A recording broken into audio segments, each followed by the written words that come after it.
For hands-on exercise number 4, I want you to write out the principles of student success.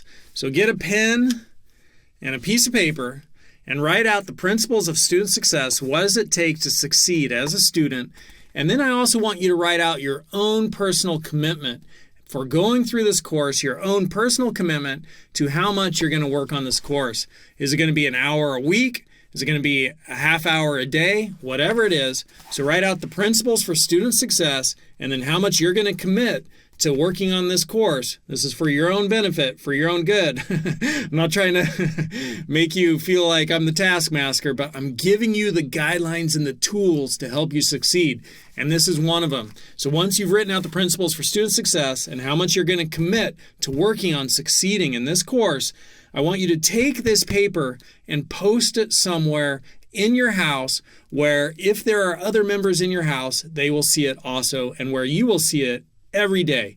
Every day, your commitment to yourself and what it takes to succeed.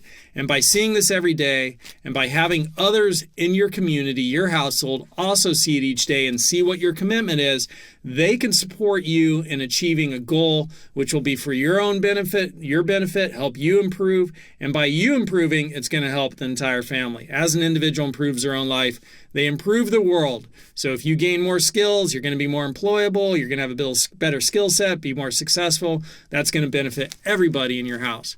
So go ahead and grab that piece of paper and pen, pause this video, write out the principles for student success, and then what your commitment is, and then go post it somewhere in your house. All right, so if you just did that, great. Now I'm going to show you my solution to this exercise. So I'm going to move my keyboard here, move it off to the side, and I'm going to put this down on my little lap board that I've got for my keyboard.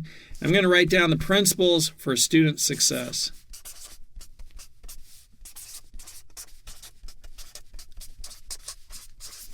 All right, there are mine. Grit and persistence. So every day, the seeds, got to plant the right seeds, the garden of life. And then I'm going to write down my commitment to myself. I'm going to do mine slightly differently. Since I'm not taking this course, but creating this course, my commitment is going to be to record, and I want to say 10 videos every day. 10 videos every day. That's a pretty big goal.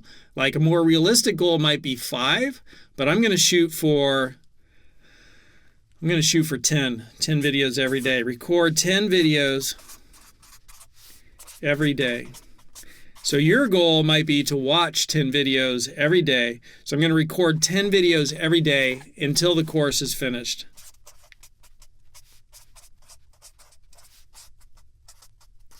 Because this is what I need to do to accomplish this goal. I need to record 10 videos. I need to record videos to accomplish this goal of finishing this course. So that's my commitment to myself. And I'm going to put it up there on the fridge at home where everybody can see it. And I'll explain this to my family. Hey, this is what I need to do until this course is done. I really want to achieve this goal. And if I miss the videos on one day, I'm going to try to make them up on the next day. And that's a really powerful technique. I'll share a little story there. So pretty much this is my solution to this hands-on exercise. Now I'm going to give a little bit of a story which illustrates this. But if you feel like, okay, I'm ready to move on to the next video, this is a safe point to do that because this is a personal story about how I applied this in my life, this type of a goal. But at one point in my life, I became really interested in spirituality, all of the world's religions. Is there a broader sort of spiritual context holding the different religions, similarities, parallels between all of them? And in particular, enlightenment. Is enlightenment something that is real? And so I read a lot of books and I studied a bunch of different teachers. You could find people teaching things all over, online and in person. And I did this for it started when I was an undergraduate in college, but then really at one point in my life, it got really intense. One common thread for about 7 years is really intense. One common thread is that all wisdom traditions, all spiritual wisdom traditions talk about the importance of silence and solitude and even a contemplative practice like meditation. And so I said, what does it mean to meditate? And I learned the different meditation techniques and studied what meditation is and figured out, okay, this is what you're trying to accomplish with meditation by looking at what other people had to say about it. And every day I committed to myself that I was going to meditate for an hour every day. And if I missed it one day, I would make it up the next. I would meditate for 2 hours on the next day. This is before I had kids. And so for 7 years, every day, without fail, I meditated an hour every day, except for a couple of days I'd miss, then I'd do 2 hours the next day. Every day, 7 years, an hour every day. And did I get to enlightenment? Did I realize enlightenment? I didn't realize enlightenment, but I came to the door. I came to the door of enlightenment. And that's a story for a whole other course, which I want to create at some point, because there's a lot of misinformation out there, and it isn't clear what enlightenment is and what meditation is and to what purpose does it serve and how do you use it. And I've got a perspective on all of that from the research I did over decades of studying all this.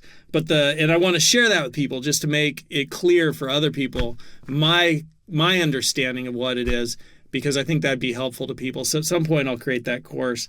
But this is an illustration of the importance of having a goal and a commitment and focus, and every day going out there and cultivating the garden of life and planting the right seeds and tilling that soil and tending it and growing that crop into what you want it to be. Just having that personal commitment, and if you miss it one day, make it up the next. All right, so that's hands-on exercise number 4. I'll be posting this on my fridge at home and telling my family about it, and we'll see if I hit 10 videos a day. I'm going to go for it. See you in the next video.